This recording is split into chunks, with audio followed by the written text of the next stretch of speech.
Hey everybody, welcome to that episode of Let's Talk Dubs, episode number 30. That's right, guys. I can't believe it's episode number 30 already, but before we know it, we'll be up to episode 100 at the pace that we're going. Appreciate all the support on the podcast. I can't express to you guys how much gratitude I have for my VW people, man. We've got to be the greatest people in the hobby because we just keep on giving back. So, wanted to let everybody know so far some Let's Talk Dubs stats. Let's Talk Dubs is heard in 62 countries. We have been downloaded, at the time you'll hear this, over 17,000 times, which doesn't seem like a lot, but it's a lot. And we ranked in automotive podcasts on Apple Podcasts. We peaked at number 13. When I checked our ranking the other day, we were number 28 in automotive podcasts. So I attribute that to all our listeners out there downloading, sharing it with their friends and doing all that stuff. So let's keep building the podcast. Let's keep getting it out there. Share it with all your friends. Go down to the bottom of this podcast. There's 3 little dots on the bottom. Click that button. It'll say share. Hit that share button and then do one of those super annoying group texts to all your friends and say, Bill T said you must listen to the podcast. Get a life and listen to the podcast. So, hey, for all the fans of the podcast out there, man, much love coming back to you guys for your support in the scene. So I totally dig it. On today's episode, we've got Chris Vallone out of Congers, New York, has a company called Classic VW BuGs. And I wanted to start getting some East Coast people on here because it seems that we've neglected our East Coast brethren a little bit. And I want to make sure we get some East Coast representation. And soon enough, we'll be crossing the pond and going around the world and getting some people from the UK on the podcast. So take a listen to today. And don't forget, go on to Apple Podcasts, go to the bottom, click write a review. Write a review, give us a 5-star review, and also give us some feedback. Tell us what you like and what you love about the podcast. Also, you can go on letstalkdubs.com. There's a voice message thing on our contact page. Click that button, leave us a voice message, give us some feedback on the podcast, and we'll make sure we'll grab those sound bites, and you might get selected to hear your voice on the Let's Talk Dubs podcast. As all my fans out there know, and all the listeners know, that we definitely pump up our listeners. Anybody that's listening, we give them a shout out on the podcast. So stay tuned till after this podcast and you'll get to hear some pretty exciting news of who I have coming up on the podcast. So you guys have been seeing it in the news and your boy Bill T got it. So check after this podcast to see what's coming up on the next podcast. But now from Congers, New York, Classic VW BuGs. Station wagon to have around the house. The 1974 Volkswagen, covered by VW Motors security blanket.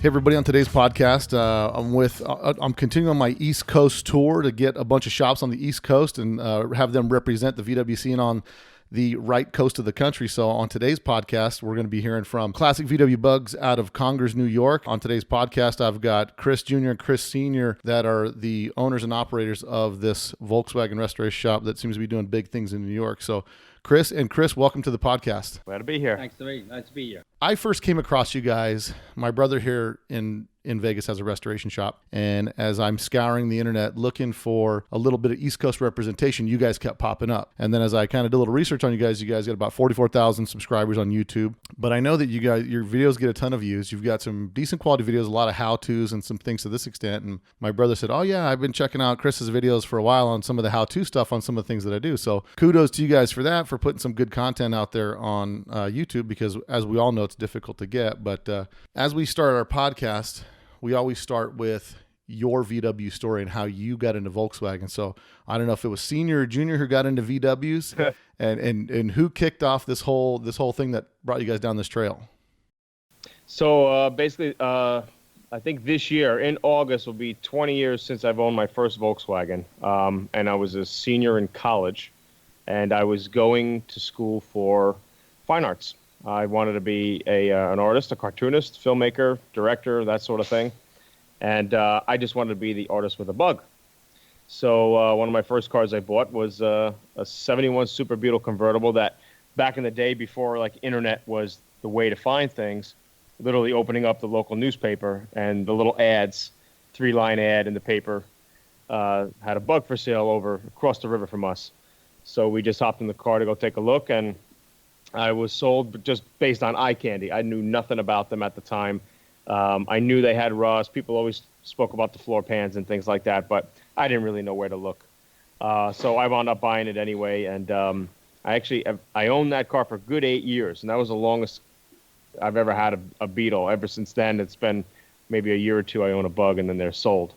But yeah, I learned on that one, and I started after college. I started writing and directing film. I was an indie filmmaker. I was like Robert Rodriguez. I was, writing, shooting, directing, editing, producing. I was a one-man band sort of thing. I banged out like 10 films, and we all wanted to be Spielberg. So got into film festivals. I thought it was all great, but still, just wasn't making any money. You're a starving artist. You're a needle in a haystack. So all the way to my late 20s, I finally said, all right, I got to start making some cash. And the Bug was always a hobby in the background. So while I was doing filmmaking, I was finding a bug here or there to just mess with. And so one of my action films sold and went international. They dubbed it in different languages and stuff.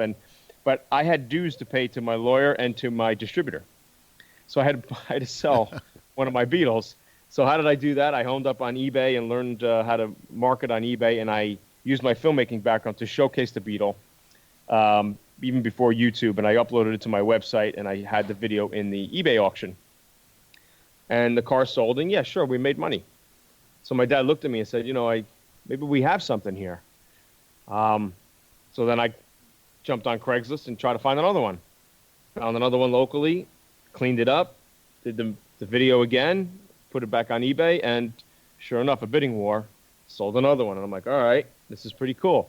So every month, that first year we started, which was about 12 years ago, we sold a good 12 to 13 in 1 year just out of a one-car garage in a house. So I was buying at least one or two a month and then flipping it and going that route. And then, of course, you start communicating with a lot of different people, and you start talking to people in the communities and going to shows, and they start telling you, I know of a Bug over here. I know of one over here. A friend of mine's got one if you want to take a look. And so then we were tipped off to one that was, again, about half hour away, and it was a 54 sitting in a guy's driveway, and I never worked on something that old before. And that was when we did a full restoration on, body off sort of thing, and again, in the one-car garage. Yeah, that's a tall order on a car that old on the East Coast. Was it an East Coast car? It was, yeah. Well, and it did have the typical rust and rot, but it never in an accident. And who was the guy who owned that before? So he invented some sort of a battery or something, right? So he worked in New Jersey. He was for the state, but he had invented something. Yeah, and it was like he made his own tube sort of alarm in the car. It was a manual little science project he had in the front trunk.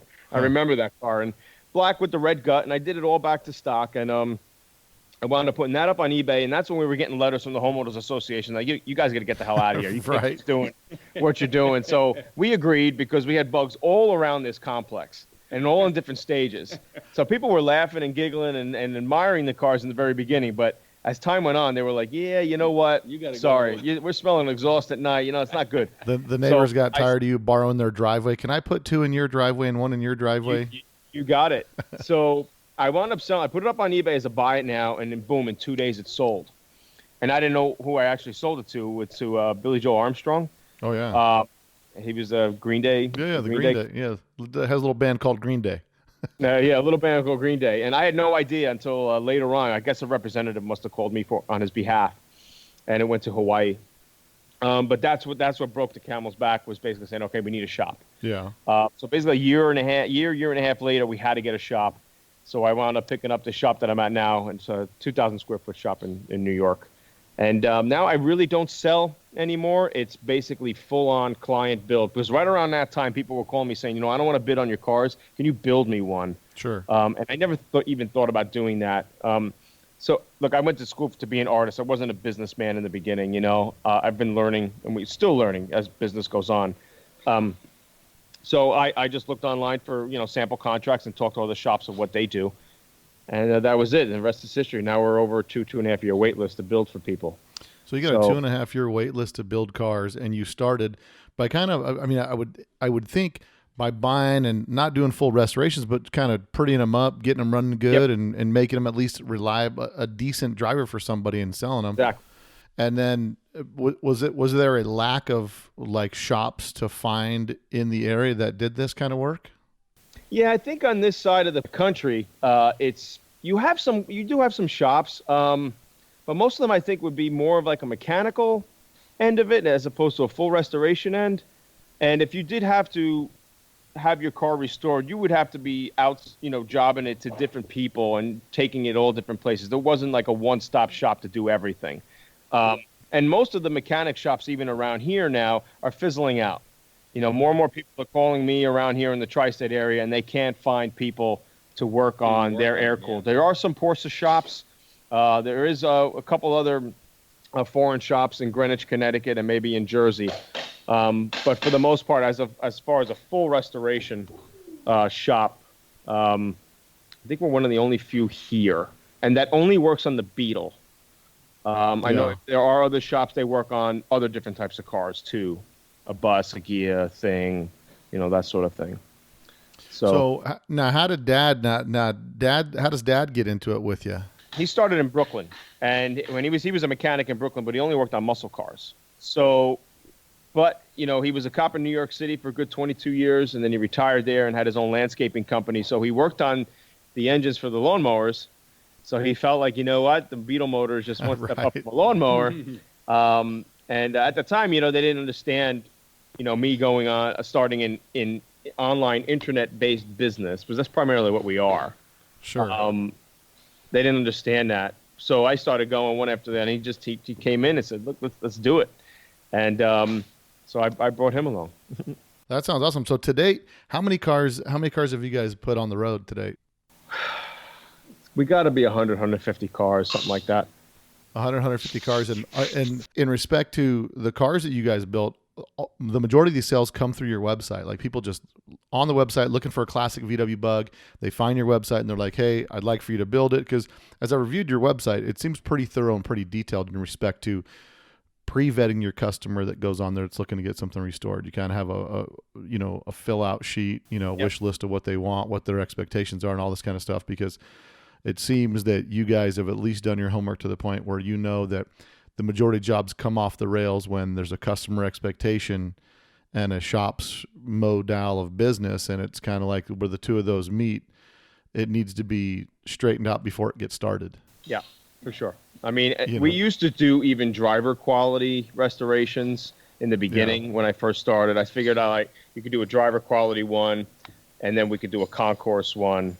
But we got rid of that driver stuff and just said, you know what, it's all or nothing, body off all the time. Do it once, do it right. Because, a lot of those with the driver quality, people wanted, they were on a budget. And so then you had to work with the cheaper end products. Right. And it always comes back. And that's worse when the car comes back and he's like, my bumper rusted after, I had one rainstorm, I got caught in the bumper rusted. I'm like, yeah, because this is what was in your budget. Right. We had used bumpers in the budget because new bumpers were $700, used bumpers were $200, and so I remember back in the day, J.C. Whitney, it was $20 for a bumper. Yeah. So which crap? Yeah, you go out for a rainstorm, it's going to rain, but a little tinny.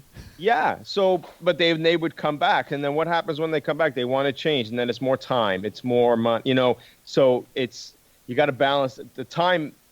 Factor was almost the same doing a driver than to a full concourse resto. I mean, it's between the paint and reassembling everything. I mean, it's similar, but yeah, I just said, all or nothing, that sort of thing, and that's who we're targeting more now, is that kind of a clientele. So. Well, I think I would assume it's got to be much more satisfactory to build something that's 10 points all the way around versus like, hey, it looks good from here, but I mean the customer's on a budget and they didn't want to do this, and so we didn't dial that in, or we didn't spend any time on that because that wasn't part of the budget. And then people, everybody's got a different perspective when they're looking at it, and they look at it and go, oh, well, you were doing this, why didn't you just do that?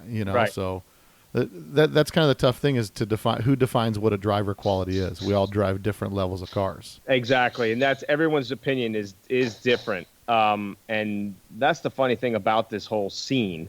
I mean, I could show somebody that to me is a driver quality looking car, and they look at it, they're like, oh my God, this is fabulous. I've never seen a Bug this clean before. I mean, this Sure. going to, a Greenwich or something, the concourse over there. And I'm like, nah, it's a driver. I mean, it's all undercoated under the pans, and, so yeah, there's different opinions, but, yeah, so for the most part, that's what we do. We pretty much try to get done anywhere between, because it's me, my father, and my Ramsey, who's here part-time. And I do a lot of the internet side and marketing and bringing in the work and the YouTube channel and the social stuff. So that alone is a job in itself. Oh, yeah. And I learned a lot of those techniques when I was a filmmaker. I had to learn my own PR. So back in the day, I was pretty decent with that. So, so we try to do anywhere between 4 to 6 a year, full on off. And we're about 12, 13 in our lineup right now. So that's pretty much where the 2.5 years is. And so timeline, but by the time you start on a car, what's the timeline to get it started to finish for restoration? Well, again, depending on the car. I mean, and of course, I'm at the mercy of my painters. I do job out the paintwork. So I don't have it in-house. So, a lot of these painters are, of course, insurance guys. Yeah. And, they're looking for the quick jobs. Exactly. They'll do a bumper on an Escalade, and that's, $8-9 job, and they have it done in 3 days. So I'm at their mercy. But ordinarily speaking, if I get a real solid car, a real straight car that comes in, I can send it off to the painter. They can completely stripped, media blasted. They'll have it painted for me maybe about a month and a half. I could put the whole car back together and haul ass on that one car and probably get it done within another 2 months or so, 2 to 3 months, maybe 4 months. And if I move it, but it's hard to do work on one car now. Sure. I got multiple projects.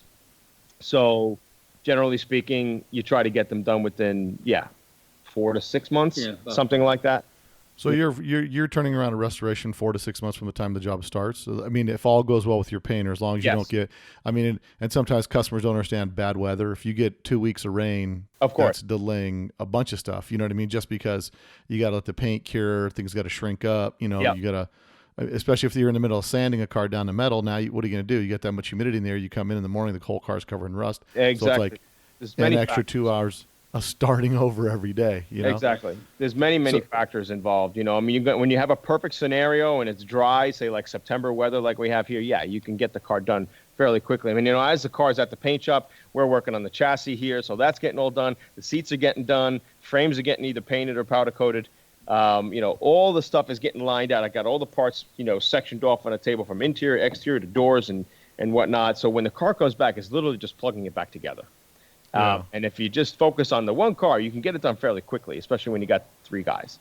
But again, we're always assembling one, stripping one. Others are coming in, rearranging cars in the shops. It's like musical chairs here. So there's a lot of time. And then I'm stuck with the internet every week, trying to do at least a video or 2 or 3 to keep. Going. You got to keep you keep your presence going on there, because it's kind of like that never ending, hamster, the hamster wheel, you just kind of get in there and you got to keep it going. Yeah. And it's a necessary evil, unfortunately.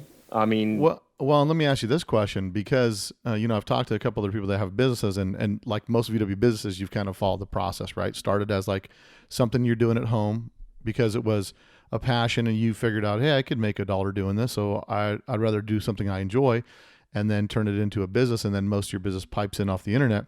How have you noticed a difference in regards to social media, like throttling the control of your accounts by the big people like Facebook and Instagram? Have you noticed any kind of slowdown or things that just seem odd to you? Like, hey, we were on a pace that this was happening, and because I did talk to some people and they said, I talked to a guy who's got 60,000 followers on Facebook.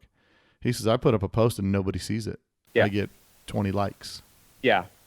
It's that's as when it comes to social, I mean, we're at a point now where you're in a casino and you're pulling the lever and that thing just rotates and rotates and rotates. And I tell a lot of other entrepreneurs that do contact me, just not even about cars, but they want to start their own internet-based business. I focus heavily on YouTube and the Google rankings still. Because Facebook, Twitter, and those other social sites, everybody and his brother is on there. Yeah. And it's a lot easier for you to post on a Facebook or a social site because you're behind the camera. It's easy to just post. You don't have to speak. You don't have to get in front of the camera, that sort of thing. And you kind of let it go and you hope for the best. But that stuff gets lost in the bowels of internet black hole after a day or so. It's Sure. gone. And in a Google search, those posts don't really show up. What shows up still on a Google search is YouTube. Because YouTube is the second largest search engine in the world. Why? Because it's owned by Google. Mhm. So I tell a lot of entrepreneurs, like, if you want to be relevant in the game, you need to get, unfortunately, if you need to get a camera, you need to be good in front of the camera, you need good shooting skills, lighting skills, miking skills, editing skills to start separating yourself from the crowd. Because I do know a lot of guys that are on there and they're posting a lot of great work on Facebook and stuff. That's why I hired a girl to do that stuff for me now. I used to do it. I used to jump on there, and then I started seeing that which is the weaker link. That's why I even ditched my newsletter. I used to do a newsletter every Friday. I was writing that up as well, as long as doing the other social and the YouTube, and it was just getting to the point where, okay, I'm uploading to 5 different platforms here. One of them's got to go, because you start getting scattered. It's overkill sometimes. Mhm. So yeah, I think I try to tell people, if you can go to YouTube, whether you can do it on camera or you can do it as a voiceover with something with pictures, start doing something like that. Because I think YouTube gets ranked better and comes up in Google searches. And a lot of people that are coming to me to have a car restored are not going to Facebook and Twitter and Instagram. Right. That's very youthful platforms. So some of the older people that are coming here that want these things restored because of nostalgia and because of their history, they're doing a Google search. And my videos on YouTube are coming up on the Google search first page. Sure. So So talking about that, your demographic then is mostly like people, I would assume, around my age, in their mid to upper 40s and later. And later in their 50s and 60s, because a lot of people are either restoring their mom's car, their grandpa's car, or something that they wanted. Like with me, when I was a teenager growing up, all the cool custom bugs that were running around over here on the West Coast. And, so, I mean, some of us have been in the game for a while. I mean, I've been in the scene now for about 30 years. Yeah. And, it's interesting to watch that demographic, and now with that demographic pushing into an age where they've got the discretionary income to restore these cars. It's a huge market, but you're at this impasse where good luck finding, you could hire 6 people if you could find 6 good people right now. It's hard. It is. I actually had a young kid that worked for me. He came right out of college, came out of a trade school too, and his resume was impressive, and I thought he had some decent skills. But, we're getting older. I'm 42, and, there is somewhat, nothing bad. I mean, it's a generational thing maybe, but, he was here working, man. I mean, it was more texting going on than there was working. What I think what the youth fail to realize it's a debilitating aspect in how they produce themselves every day, from having to be on their phone and having to be texting and having to be connected all the time. You can't, with the way they sub-segment their thought process, they can't sit and assemble a door in an hour or 2. No, they're distracted constantly. Because they're always going to their phone. I mean, I've seen it. I think anybody that goes to do business today, whether they're going into Starbucks or walking into a Jiffy oil lube, you're looking at the guy and the first thing he's got is his phone in his hand and he's texting, and it's going to be interesting. My bathroom was the internet cafe.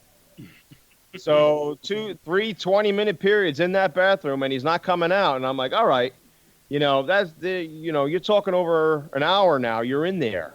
Yeah. What are you doing?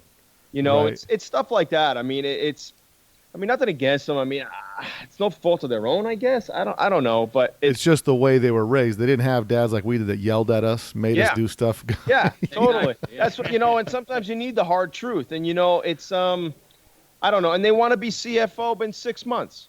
Yeah. Oh, yeah. Have I made an impact? I think I deserve a raise on it. You've been here 6 months. Right. I mean, what have you done for me? Show me, but grief, so it was a relief that, see you later. It gets to be stressed because you think it's good to bring on another set of hands to help Yeah. put the process out. But the problem then is like, you don't want to be somebody's mom at work, and you can already tell from their behavior that they're there. Like, this work thing is because they have to, not because they want to. Yeah. And, you know, it's just kind of one of those things where the struggle that most businesses have today is like, where do we find that pipeline of people that want to work, that want to be creative, that want to contribute to the greater good of building something or being part of something that's great. You know, it's been lost with the Kardashianization of the youth, where everyone thinks in 5 minutes they're going to be discovered, and people really care about what they had for lunch, and people really care about these things that mean nothing, you know. And it's like, here you could be part of a shop where you're building a project, building someone's dream, and you were part of that process. Yeah. And you were creating in the world. And it's funny because some people don't realize that all these shops, all these restoration shops that do things, they're actually creating things, creating people's dreams, delivering things, and there's something tangible when they're done with that day of work. Yep. And the fact you're resurrecting something that's, say, 60 years old. Oh, yeah. That alone is, you should have. I have tremendous pride just doing that.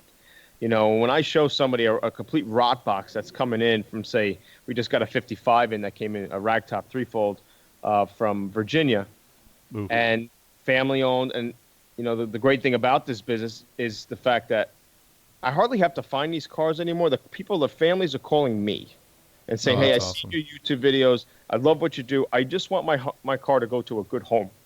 That alone is very touching to me because I'm putting the pride into the work. And if some of these younger kids can start thinking along those lines, you know, you got to put out, like in the beginning, I pumped out a ton of free videos, and I still do. I still do a ton of free stuff.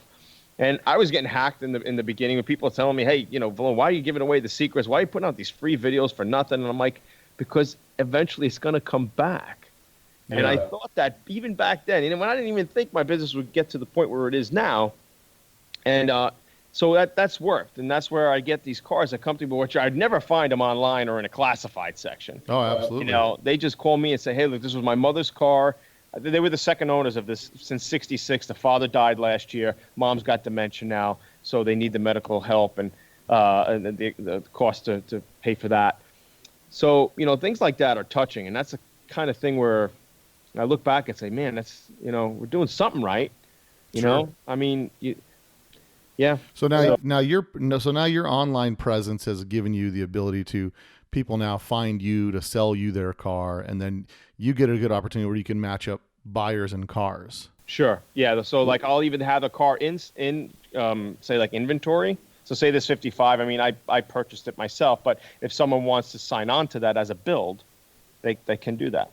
What's your biggest? What's the biggest request? What year's cars are you getting the biggest requests for? I mean, us as VW enthusiasts, we get jaded by the scene and we're looking for the rarest, oldest, whatever. But I don't think that's what the majority of the people are looking for.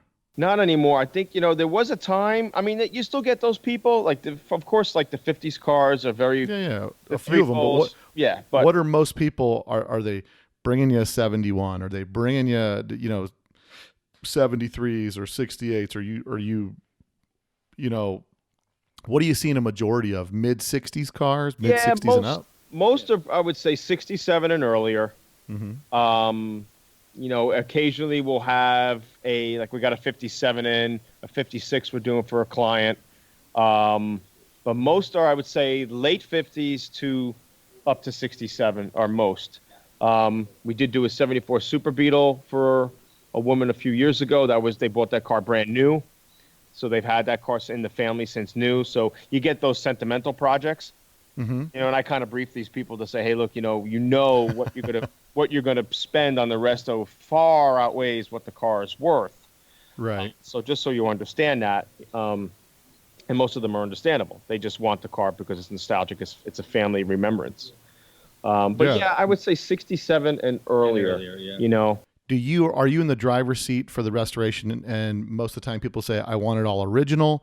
And then you do numbers matching original, or is it kind of 50-50 where you'll do custom what they want? What are people from out of your shop? What are you producing mostly? Like original stock restorations?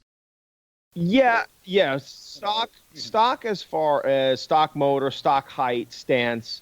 that sort of thing. Color schemes, we might deviate a little bit and say upgrade the paint a bit, upgrade the interior a little bit nicer. I use SoFine a lot for my interiors. Yeah. So she's mostly a custom place. So, but we did a 65 sea blue with the classic, TMI interior for a fellow last year. But we have a 61 convertible that's here, and the guy's saying, you know what, I love Bordeaux red, which was more of a 50s color. And he wants the tweed, beige seats on it with brown piping or something. Yeah. So we'll do things like that. But as far as custom, so we'll do both, but we're not primarily known as lowering or doing dual carbs, things like that. Well, and my question is, what's the demand from the customers? Mostly stock restorations? Yeah, pretty much. Pretty much. Yeah. What's been the toughest thing for you guys to source good quality of as far as being in your restoration shop? What's the hardest thing to get a good quality blank? I would have to say seals, some chrome. I mean, I get stuff from sources here. I won't name the names, but they say it's German, and you get it in, and it's got a Taiwan sticker on it. It's German by way of Taiwan.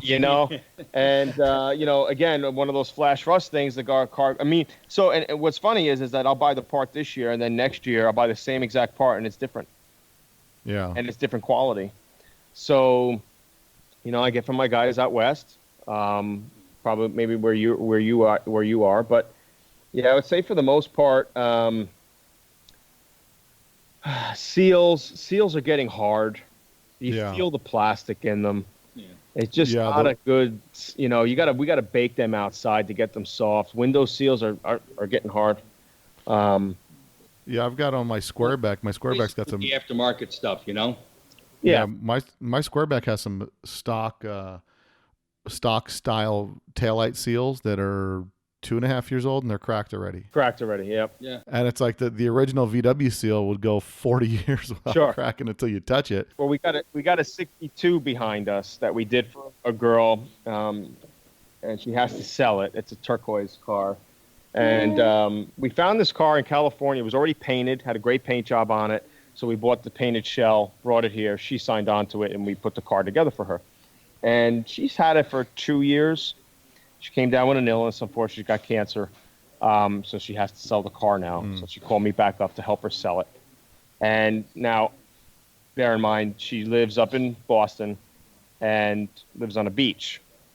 So the oxidation. Salt air. Oh, my God. The oxidation it's in 2 years? In 2 years. Seals are all cracked. Yeah. Got to replace the seals. Got to replace brand new headlight buckets we bought, and the chrome is all pitted, is shot.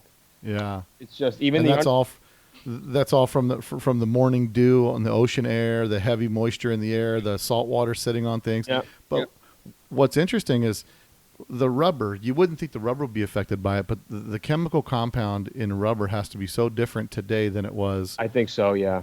Back. I mean, who knows? Maybe people were dying of cancer from manufacturing the rubber back in the day. Right, who knows? But us as the lay people, you would think technology would be the point where they would make a piece of rubber that would be better than they made back in 1965. And even some of the headliners that we get, like this Acme, I think supplies a lot of the part suppliers out there, and I do get it every now and then from SoFine, and over the years that stuff has gotten even thinner, and you start putting it in. Yes, and when you start tightening and you're tucking it into the pillars and everything's getting tight, you start to see it separate, and you're starting to see the cross-hatch lines coming out, and it's coming apart. So, and that's why she doesn't even like to sell that stuff, but many of the suppliers sell that same product, and it's just absolute crap. It's crap. I mean, even I'm not even crazy about the vinyl headliners that are being sold today because they feel plastic as well. Yeah. The compounds in them. I mean, when I've taken out original headliners before, and you can feel the original is still better than the brand new one. You're almost tempted to try to reuse the original. Yeah, I'm telling you. So yeah, we are at the I say that in my videos a lot. We're at the mercy of these aftermarket parts, unfortunately. I mean, thankfully, the other positive side is that most people are using these as show cars or leisure cars. They're not going to be out in the elements. They're not going to put 100,000 miles on them. Yeah. Yeah. You know, so she said she had it garaged up there, but I think the air got to it. And it's just a shame, you know. So I got a question for Dad, because as I'm sitting here thinking, and Dad used to be a muscle car guy. Has Dad had the experience of getting a ride in a fast Volkswagen, like a nice fast street car? Well, slightly fast. We have a 70 convertible with a slightly larger. It's a 1641 or something like big that. bore, yeah. Just with the big bore kit, and just that little kick makes the car so much more fun to ride in. You know? Oh yeah. I mean, it was, you know, I was relegated to driving one of the cars we had. It was a 51. All right, it had 25 horsepower. You know, thanks. And I would take those to shows. You know, meanwhile, now we're on the open highway, and I'm driving in this car. You know, I could get it to 60, but you know, now I'm coming up against a slight incline in the road, and you know, it goes from 60 to 35. So I'm stuck between third and fourth. You know, third's wound out, but fourth is, you know, I got to go up and down, up and down, up and down. So I took my life in my hands, you know? Oh, yeah. I enjoy driving it because, you know, it's like it was almost as old as I am. Yeah. But, no, you know, I've got a 51 split, and the first thing I did is I drove it with the stock motor for about 2 weeks. And once it was firing on 3 cylinders, I was down from, you know, from 25 horsepower to, you know, to 18, 17 and a half horsepower. And I was like, yeah, I can't do this, man. Like it was just, but you know, driving a nice, powerful Bug, I would look, you got to get Senior in a nice hot rodded Bug. I'm telling you, you'll never go back to a Chevy. You never go back to a muscle car, because it's that underdog feeling, because everybody thinks that Volkswagen drives like that 50 split window, but you know, when you get a nice modded motor in there, it's a big difference. So I was very, very pleased with the performance of that motor. You know, you could really feel that car pull in third gear. You say, "Oh man, this is nice," you know. And, I mean, it's not major. You know, it's just a slight up kick to it, and well worth it. You know, so. Well, we got a client now that's great friend of ours we made, and he's bought a few Bugs from us, and I built one for him as well. And now he's coming around to me again, and he's like, you know, because he goes on these cruises with these Porsche guys with his Beetle and his Notch, and he's like, look, you got to make me something. I want something a little lowered in the front, bigger tires in the back, a bigger motor. I want disc brakes all around. And he knows we don't normally do that sort of thing. But, you know, for him, I'm willing to do it for him, you know. And I definitely – we did a 66 recently that had the front disc brakes on it, and I absolutely love that. And I almost feel like saying, you know what, from now on, that's it, man. I mean, do it, because it feels so much better. You know, it really does. So – you know, but we're looked at as being the stock guys, you know, not really doing the performance stuff. But, you know, I don't mind dipping into some of that. You know, I'm not looking to, you know, slam them hard and narrow the beam or anything, or have the back tires on an angle or anything like that. But, you know, maybe we start playing with different motors and stuff. And but like you say, you know, once you get bit, that's it. It's hard. Game over. That's it. So now I saw in the little news blurb they did with you guys that you guys do an event. Do you guys do an event out there every year, a big cruise or a drive or something like that? Tell me about that. For almost 10 years now, I've been doing a fall foliage cruise. So the fall here in New York is probably one of the nicer times in this area where you have great weather. And the trees are beautiful, the colors, and we have nice mountains here, and there's a nice drive, you know, just north of the city. So from my shop, we do basically a 60-mile tour up and down the Hudson Valley. We go over the Bear Mountain Bridge, and we do some great sightseeing. We stop, you know, a few times for people to take a break. And it's gotten such a great following. I get people that fly in from different states now to be part of it. I've had people come down from Canada to be a part of it as well. So that has generated a really great following. So much so, I think, we had a good news piece on that just recently. And when do you guys do that? Is that coming up this year? Yeah, October 19th is our cruise. It's a Saturday, and rain date is the following day. And then so if Saturday gets rained out, you just move it to the next day? Yep, yeah. That's what we did last year, yep. So you just have to kind of plan for that, huh? Yeah, because the problem is that we're at the mercy of the Army football games. Oh, So really? we pass through that area near West Point. So when they have football games, we cannot really go up that way because the traffic Mm. is Yeah, unbearable. traffic's off the It's hook. off the hook. So we have to. I have to work my way around that. So I see their schedule ahead of time, and I make our cruise in the middle of it. So we do that, and then I also started. It's the third year I'm doing the New York Vintage Treffin. So I have that show as well. And who puts that on? So my neighbor actually puts on a car show every year called the Neighborhood Cruisers. It's cruising for kids. It goes to a good cause, and he asked me if I wanted to join his cause, and I said, how about if I make my own separate show in conjunction with your show? But it's on a great piece of property, great area, it's a beautiful spot. And he's like, look, I got the food, I got the music, I got the land, I got the insurance, I got it all. Just make your own section, do your own show. So that's what we've been doing lately, Oh, nice. past few years. And it's got a good following. We do great trophies. I don't pass out like 20, 25, 30 trophies. It's first, second, third, and viewer's choice.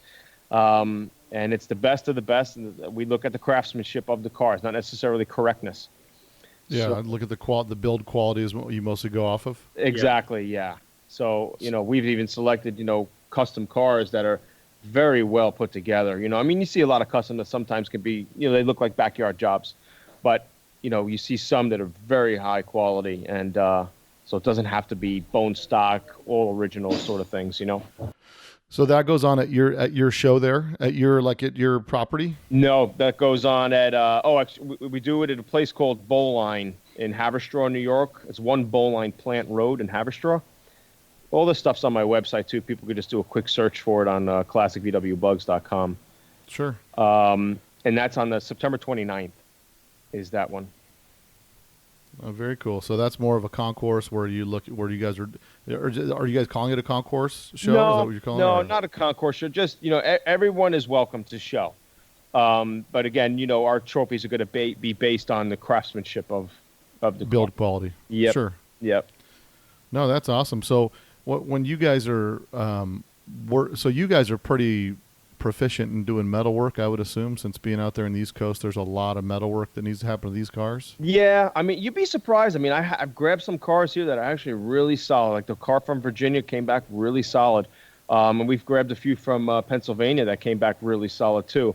Whether they might have had life in some other state, I don't know. Most of the time they tell me it's been around in that state. So, but yeah, we do some metal work in shop. But if it's extreme metal that has to be done to the shell, my body shops are doing those. So you'll supply the parts and they'll section the whole thing in, because that's Yeah. that's a whole nother nightmare. Metal work is just it's a big mess, you know. Yep, and the fabrication of some, like the metal, like say the Clocker Home stuff that you get on some of the sites, which is very common, always has to be fabricated to fit correctly. So I've been getting most of my stuff either from Wolf Parts or restorationpanels.com, and that stuff is really nice.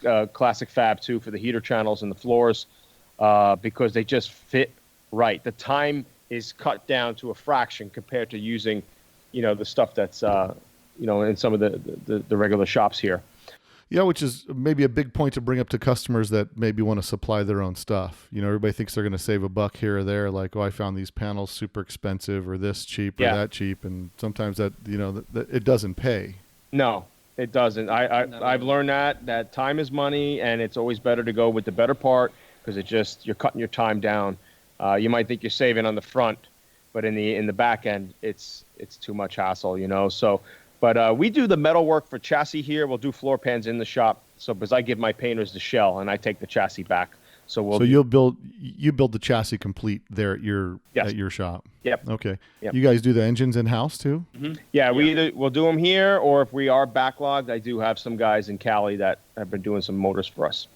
And mostly you just do like stock motors with a little bit of performance upgrades just to make them a little more drivable today, or pretty much. stock? So if the customer wants the stock 40 horse motor in it, we'll go with the 1385 big bore to update it a bit, or go with a 1641 for something 1300 and later, just to give it some more power. Man, I think you guys are doing, like I said, I've seen a lot of your presence on on YouTube, and as I started coming across your videos, I just started watching them. Yeah. and I like what you guys are putting out there, man. And I really enjoy seeing that stuff coming out of the East Coast, because that's where a lot of those cars really are rotting to the ground, and we're kind of spoiled out here where we get some really cherry cars. Well, But, YouTube is, like I say, one last thing on YouTube. It's so powerful that it's given me the global following. Yeah. So I get calls from Australia, the Netherlands. I have people that visit from different parts of the world. I had a guy knock on my door. He's follower from Singapore, and knocking on my door to come in. If it wasn't for my YouTube channel, I wouldn't have had Seinfeld walk into the door. Oh, really? So yeah, I did a 56 oval for him. Oh, really? Seinfeld comes bebopping up into your place, huh? Yeah, he called me, and I had no idea he was calling, and I'm in my car. Of course, I got Bluetooth on, and I hear this guy call me, and I'm like, "Hey, Chris, this is Jerry Seinfeld. I got a 56 oval I picked up from, unsight unseen, upstate in Maine. I think he bought it." And we're in the car, and I'm like, "No, come on." So we keep hearing his vernacular, and we're driving, and my dad's like, "Just pull over, because we're heading into a dead spot right now. If this is really him." So we pulled over, and sure enough, it was him. Really? And he saw my YouTube videos. Yeah. He said, I got a car. I want to ship it to you, and I need some work done. So, wow. And then for him to walk into the shop, to be a fan of someone, and then he contacts you. It's pretty cool. That was a pretty nice highlight. And he's a car guy too, which is even more Big cool. Time. Yeah. Yeah. So that's got to be pretty. That's gonna be pretty flattering to get him to come out and seek you to do some restoration. How long ago was that car that you did for him? I think it was about 3 years ago. He came here. Yeah, he started getting into Volkswagens a few years ago. He had a big Porsche collection, and now he's starting to go a little bit more into the VW side. At least that's what I'm seeing out there, is stuff that he's doing. So, well, that's pretty cool. Any other celebrities or people that we might know of that you've done cars for? So you've sold one to Billy Joe Armstrong from Green Day, and then you did a car for Seinfeld. I think that's it. That's what we've touched pretty much for that. Well, that's good. Look, the media spots too. We had some. Don Daler came here from CBS. Then we had Fox News was here, and USA Today. So we've had some good stuff. It's all. Yeah, you guys have had some great coverage. So just for anybody that wants to know, Classic VW Bugs, you guys are in what part of New York again? Rockland County, New York. Congers, New York. Yeah. So anybody on the East Coast looking for a stock restoration, this seems like the place to go to. They've been in the game as a business 12 years, but been in the hobby for 20, and you guys genuinely have a passion for what you do, which is, it's got to make it nice to come to work, right? If this is what you love doing. Today, playing with toys, man. That's it. It's got to be more rewarding than working on a film production for a year and then nobody wants to look at it. For sure. And how hard it took to to get noticed in film, and then another angle of it, working on these, and just combining the two talents. That's all. And and internet-based business it's great. Like I have my own hours. I come here when I'd like. If I need to take off a day, I can. It's not an off-the-street business. I'm not a Jiffy Lube where I got to be here. You know. So there's times where we just say, you know what? All right, we'll take off a couple days, or I'll go away, and we have that flexibility. But I'm right back here though, because I got the lineup. So it's yeah. And anybody in the Northeast that might be listening to the podcast, that might be looking to maybe go into Volkswagen restoration for work and wants to work for a shop like yours, you guys are always, I would assume you're always hiring, right? You're always looking for a good hand of somebody that's focused and wants to work and knows what they're doing, or willing to learn at least. Yep, and I got to have a craft. You got to have a good eye. Again, we're the finite detail we look at here. So, yeah, we can use some grunt help, of course, but if there's someone with a good, keen, detailed eye, that would be great too. Another question. So if I'm on the East Coast, besides the fall cruise that you do, and then the vintage treffin that goes on over there, what are some of the other big shows that they can catch you at if they're not at those two shows? What other shows do you go to out there in the Northeast? So they've been kind of dwindling around here. They have picked back up the Litchfield show in Connecticut, Litchfield, Connecticut. They used to be the plug-in, and then there used to be two shows. There used to be the Terryville show and the Litchfield show. Now they just got it down to the Litchfield show. So I haven't been to that one in quite a while, but the one I usually go to that's big, that comes around in September, is the all air-cooled gathering in Flanders, New Jersey. Flanders, New Jersey, huh? And it's all, when they say all air-cooled, there's everything air-cooled there. All air-cooled gathering, yeah. So that you might see some Izettas there. You might see some Corvairs there. It's anything air-cooled.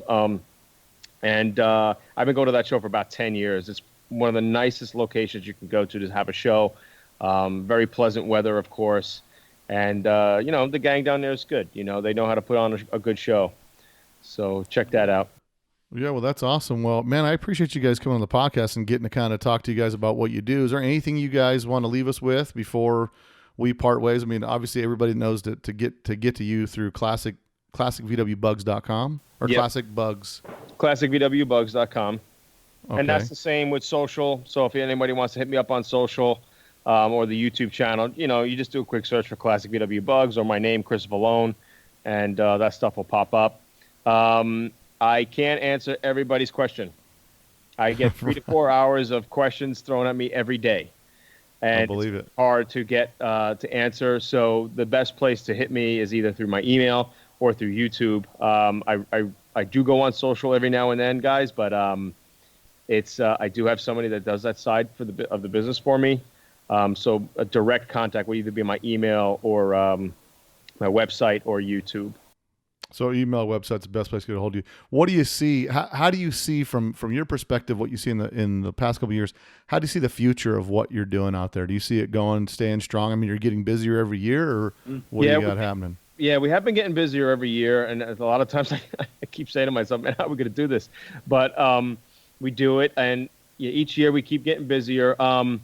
There was a recent article that I saw. I don't know if Haggerty put it out, that they're saying the youth is actually very much interested in the old Beetle.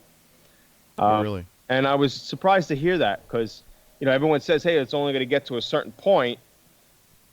And the baby boomers or the generation through the 60s, the 70s, even the 80s for whatnot they wean off and, you're not going to be able to, what kind of work you're going to have. And I'm like, I don't know. I think it's still got the Bug has always been on a nice incline, Yeah, I haven't really seen the big roller coaster effects like some cars have. I'd see the Bug constantly, steadily going up.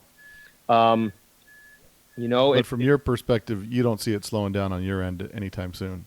I could be wrong. Not yet. I don't see it. It's still steadily growing, and more people want them, right? I mean, the phone keeps ringing.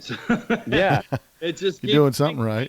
Yeah. When you think it's down and out, it just keeps ringing. So, I think because it's an international car. Yeah. That's the thing about the car. I mean, it's not, when you go to car shows and you see a lot of muscle cars and stuff, it's the American muscle and target American audience. You do have Europeans that want some of the muscle cars, but the Beetle was just international from South America to Europe, all over the place. So I think it'll always have a spot in somebody's heart. And if Volkswagen does come out with a new Beetle, which I think they will, electric, everyone's always going to look back. Yeah. To the Beetle. Yeah. We talked about that on the previous podcast that I just don't think when they came out with the new Beetle first time, it just didn't strike a chord with the classic Beetle guys. Right. You know what I mean? It just didn't cross over. Like, I'm envious of the Mopar guys that they get to relive their 70s Mopar heritage in 2019 with these demons and these Hellcats, and these cars are just monsters, 700 horsepower. 800 horsepower. Yeah. Unbelievable. With air conditioning and cruise control and power windows. So I think it'll be a long time before we see that, but we see it. I do see a lot of technology taking an uptick. You've got EV West on the West Coast out here. They're doing the electric conversions, and you got a lot of people doing Subaru conversions now. So I still think the platform itself is really, it's malleable, and a lot of different people can do what they can with it. But it's also something that strikes a chord with people, and it's crazy. As German as that car is, it's as American as it gets. Yeah, yes, for sure. right. Part of the revolution, man. I mean, that's what it was. And we got a lot of stuff going on today. Of course, 50 years since Woodstock. So it shows that are doing, total dedicated section to the Volkswagen because of Woodstock. So I've been getting calls on that to come to shows and bring as many BWs as I can. I hope so. I really do. I mean, we see some things dwindling out. Like I said, some shows are dying out here on this side. California still seems to be pretty hot. I mean, you would know better than I. That's good. It's monster. The Prado this year, which is kind of the big show that everybody's going to. I mean, it's gigantic. We get to that show and there's a couple thousand cars there, and it's a 3-day weekend, and it's nuts. But if you've never been to a show in England, you go to some of those shows, the Volksworld Super Show. Yeah. It's a monster. I mean, you go there and you're just like, wow. You know, they've got a different style and different flavor than we have over there. But I tell you right now, the scene is going strong, and I attribute that mostly to people in our generation, like the Gen Xers and stuff, that are really getting into the scene, and we're kind of the people that are pushing that scene forward, because it's our hobby that people have turned into businesses and have turned into opportunities, and the nostalgia just resonates with that demographic. So, I love it. You know, I've got a type 1, 2, 3. I got every type of Volkswagen there is pretty much. And it's a problem, you know, but it's a good problem to have. So, well, man, I appreciate you guys sitting down listening to the podcast, man. You guys keep doing great things over there in New York. And, man, you know, I'm sure if you guys have anything new and cool coming up, man, make sure you hit us up. We'll get you on the podcast and we'll talk about it. We'll chat about new good things that you guys are doing. And hopefully one day, next time I'm out on the East Coast, I'll come by and visit you guys, man. Sounds great. Doors always open. Hey, man, thanks for chatting with us today on the podcast. And don't forget to go check him out at classicvwbugs.com and check out his YouTube channel as well. He's got tons of cool informational videos on there, man. And so Chris over there won't steer you wrong, man. All right. Appreciate it, man. It's been great. Hey, thanks, guys. Thank you. Be well. So that was a pretty good podcast. We heard a lot about the guys from Classic VW Bugs, Chris Jr., Chris Sr. So I appreciate them for coming on the podcast. Also, big news. So everybody's heard about this new VW bus that's coming out, completely built bus that's coming out. Well, guess what? That's right, your boy Bill T. I got Chris Baker on the phone. He's the guy responsible for bringing that new bus to the market. So you can, if you've got a rotted bus that's all rotted to death, or if you always wanted that 21 or 23 window, that was your dream, I ask all the questions you guys want to know. We find out all about the process that these things are being made. They're assembled right here in the US of A. Chris has got, after you listen to the podcast, you realize he's got a ton of experience. Also, later this week, I'm sitting down with my man Alex with Flatform Media, one of the dopest photographers out there. And we're going to talk about photo shoots, some of his history, because he's from way back, cars he built in the 80s. And we'll be talking about that early LA scene, what was happening back then, what he's doing now, what he's up to, who he shoots for, because he shoots for a bunch of different magazines. So we've got lots of cool stuff coming to the podcast. I've also there's a new book that's hit the scene about restoring Volkswagens. We'll have the author of that book, Eric Spook Leclerc, who's out of Alabama, runs a company called Air Cooled Customs, wrote a new book on restoring Volkswagen. So we'll have him on the podcast as well. Got a lot of good podcasts to look forward to, and I got a lot more guests stacked up. So hope you guys are appreciating and show your appreciation by going to the website, letstalkdubs.com, go to the store, buy some merch, support the podcast. And once again, guys, I'm Bill T, and I'm out. A Volkswagen is a nice station wagon to have around the house. The 1974 Volkswagen, covered by VW owner's security blanket.